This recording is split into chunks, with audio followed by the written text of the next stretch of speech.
didn't get to that last period. I didn't get to that last part. The monotony that leaves a person wondering years later where all the time went, and sorry it's all gone. It isn't necessarily the end of a life. I think that when we read that, we see it that way. Like at the end of your life, you look back. It doesn't have to be the end of your life, man. You know, it could be right now. And I wonder how many of you right now, probably not many of you right now, you think back to, you know, the glory days when you were like 15 and all of the promise that your life held just a few years ago. You know, not like today, but probably not. But right now, whatever it is that you think about yourself, you might think that you're too, fill in the blank of whatever negative adjective you're going to put in there. You know, too ugly, too fat, too this, too that, too afraid, too whatever. Now, what will happen about 10 years from now is that you're going to look back on pictures of yourself from today and go, oh my gosh, I wasn't what I thought I was back then. I had so much promise and all this opportunity ahead of me. I wish I had seen it back then. Not like today.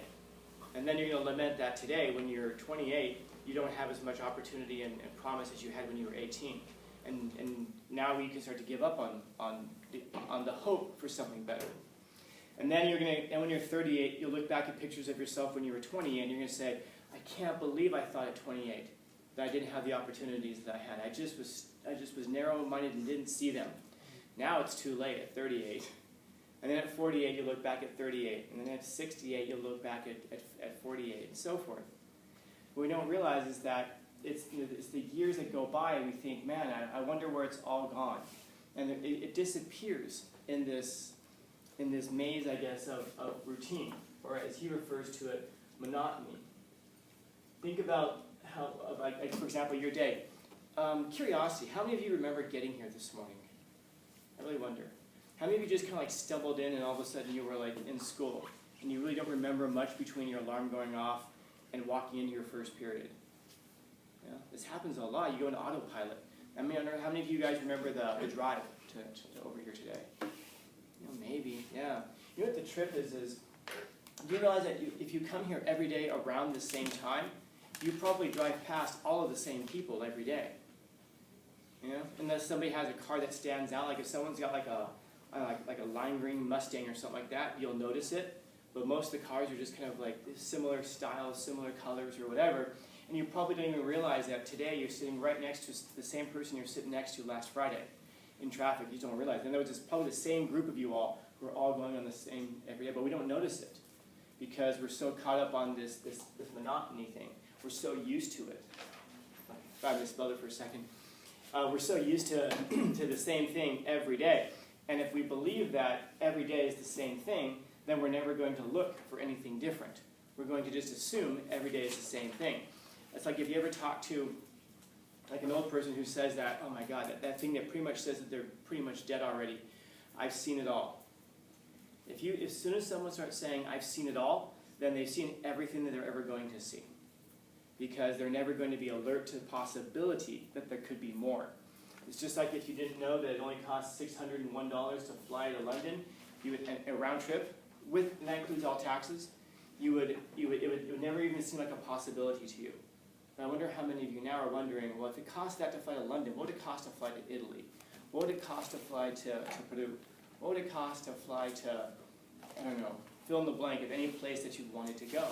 And you're going to find that the airfare, that number is going to look big, but when you really break it down and realize, well, if I'm making $15 an hour and I'm saving at this rate, it's something that's entirely doable within just a few months. And it may be something that we never thought was possible until we're older, until I have more money, until this or until that. But, I mean, I guess there are two phrases that break my heart when I hear them. One of them is, remember when. Whenever a conversation begins with, remember when, and we get fixated on the past, what used to be.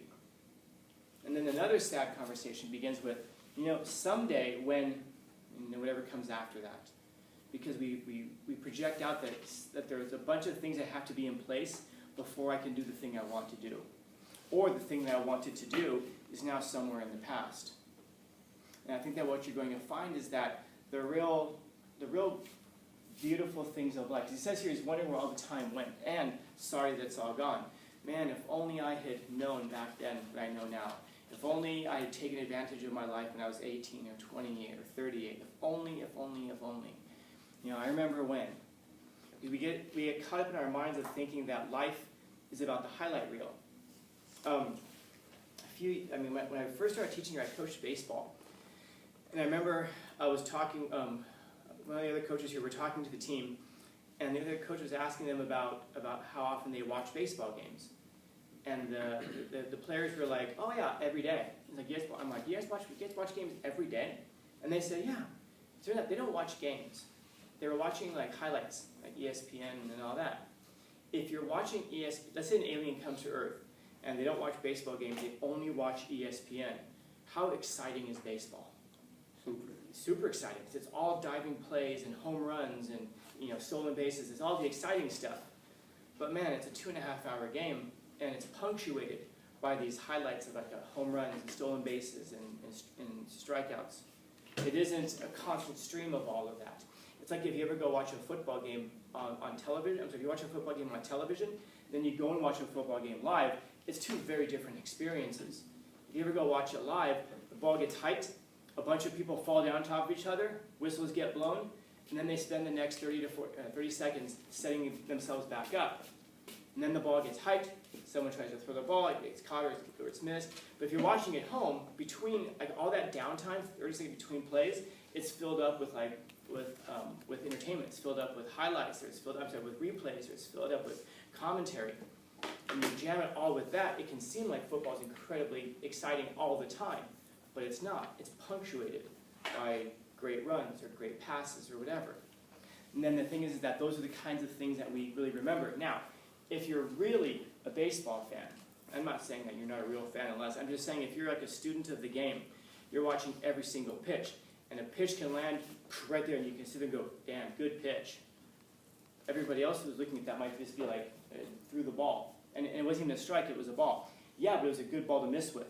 What do you mean that? It's a long story. In other words, you can appreciate every single pitch.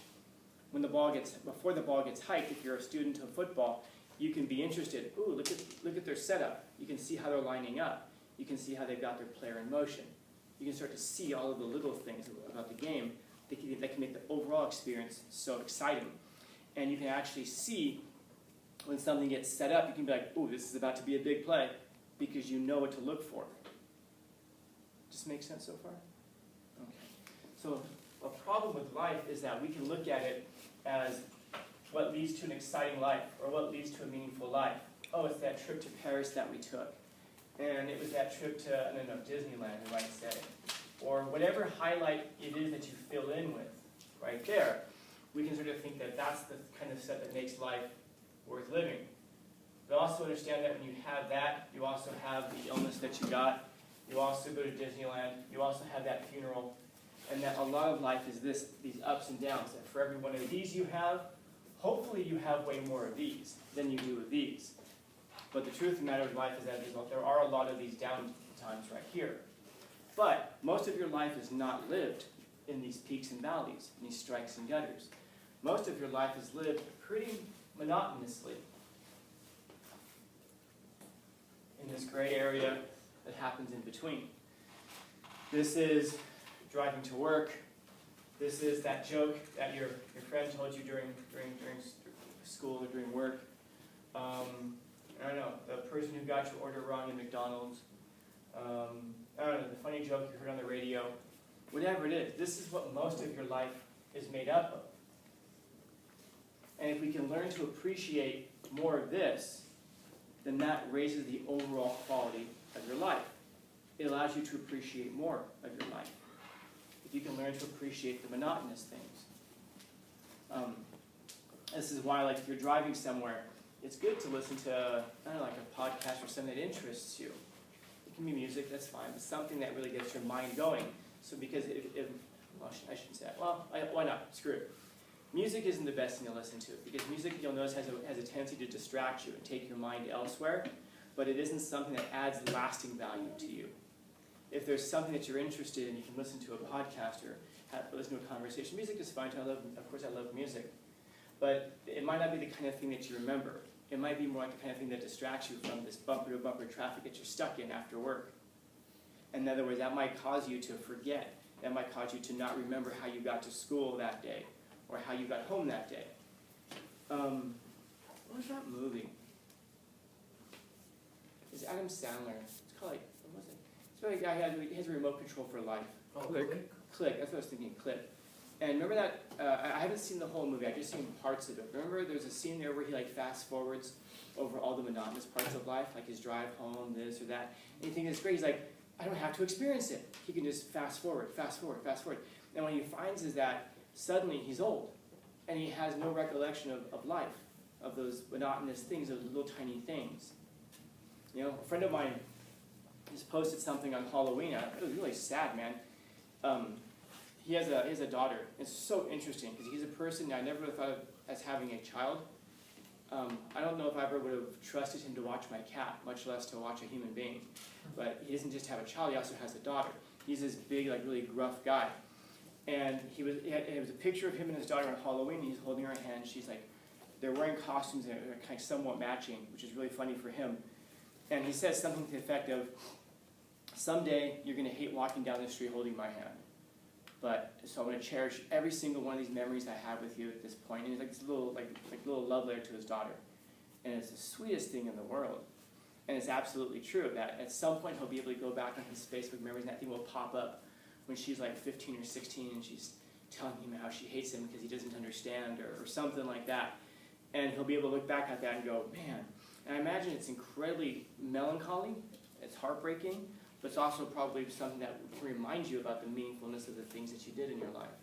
In other words, he's able to, it's not just, because I have heard this from people too also, oh my God, I have to go trick-or-treating with her. Oh, it's going to be so terrible. You know, you've only got, how many trick-or-treats do you have with your kid? Did any of you guys still go trick-or-treating with your parents? Okay, so you can back these years out. And when did you start? So your parents have what, like 10 years of trick-or-treating with you at the most? And every year, 9, 8, 7, it dwindles down. And then suddenly those memories are gone. And that's kind of like all that you're left with is the memory of something. And it might be the kind of thing where you can look back and say, I really wish I'd appreciated this thing more. Because if you had appreciated that thing more, maybe you could have elevated it into this category of right above the monotonous. I don't know. Driving to school with your friend or whatever, and singing a song or something. I don't know. Besides just staring out the window, this sucks. You have to be awake anyway. Maybe get something out of it, I don't know. I guess what I'm saying is maybe the more things that we can push out of the monotonous, out of the mundane, and appreciate the value of, because we understand that it's happening right now and then never again, the more things that we can push into this, the less monotony we can maybe, the more we can find magic in the monotony, maybe, of life. And maybe that's one of those things that helps us to, because we can't stop the years from dwindling away. That's not going to happen. But maybe we can push more things up into here so that as the years go by, we have fewer things to look back on and wish that they had been different or wish that we had made them better or whatever. Okay. Don't worry about that. I don't need green. I've got red and white and blue. Well, since you got it, thank you. And so now what that means is that when this kind of stuff happens, that's going to be like even better part of life, you know? But it's also important to appreciate these things down here and to find a way to appreciate these things down here. It's like, yeah, people are going to die around you, but you know what? You can be there for them. You know? You ever, I don't know, like you ever go to a funeral and have a great time afterwards? I hope so. Yeah, I hope so. It's a celebration, you know? I was just thinking about this recently, about 3 years ago now, on 4th of July. I had just joined the gym where I am now, and they did a demo over at Kimball Park during that 4th of July celebration thing that they do. And I remember that they're playing music, and we're about to go on. And they asked me to MC the thing just because I talk in front of groups all the time. And so there's a bunch of us backstage that are getting ready to go out there and do like this jiu-jitsu and Muay Thai demonstration. And if you guys know the song from Sublime, yeah, I'm sure you guys know it, Santeria? Yeah. And so that they were playing that. And so all of us, I started singing it, and then a whole group of us started singing it. So there's like 12 or 15 of us, about 12, there were 12 of us backstage singing that song and having a great time. I still remember that. And I look back on now, I think, holy crud, of those 12 of us who were there, who were like training every night together, hanging out, singing this song and having a blast, there's like three or four of us left at the gym now. That's it. Everybody else has kind of gone their own ways. And there's just this little small core group of us. And I remember this past year, on 4th of July, I emceed again, and there was no jiu-jitsu presentation at all. It was just the Muay Thai, and it was just the little kids. And so I was out there just, hey, look at these kids who punch and kick each other. And I was thinking back to that going, man, that whole group that did that, and we were so close back then, it just kind of disappears. And I remember at the time, while it was going on, thinking, wow, because I just know the way that gyms operate. I'm like, most of these people will be gone within the next couple of years. And so I was able to take something that otherwise would have been absolutely mundane and push it up into the realm of a fantastic memory. You know, think about if you could do that with more things. Because you got to be somewhere anyway. I mean, you have to be in this classroom anyway. Rather than stare off into space, I don't mean this as a criticism, I mean this maybe as an encouragement. Rather than stare off into space and just wish it would be over, maybe find something that makes it worthwhile that it's still going on.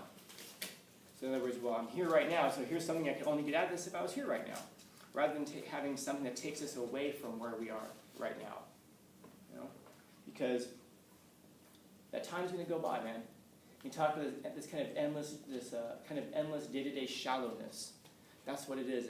Everything is shallow if you see it as shallow. Everything is meaningful if you find meaning in it. And so I guess what he's getting at, is find some meaning in all of it. So that when the years have gone by, you don't look back on it and say, I wish I had gotten more out of my life. Because, I mean, you can get a lot out of it. No matter how monotonous it seems, you can get a hell of a lot out of it if we learn to appreciate the little things. And it sounds like a cliche, I suppose it is, to appreciate the small things. But man, appreciate the small things. Because they won't be around. Especially when you guys have kids, appreciate the little things. Because eventually they're not going to be so little anymore. And then they're going to think you're weird. And they won't go trick-or-treating with you anymore. And then, God willing, they'll give you more little ones. And then you can remind them about how they used to be. Questions, comments, concerns, complaints, criticisms, critiques? Happy Monday.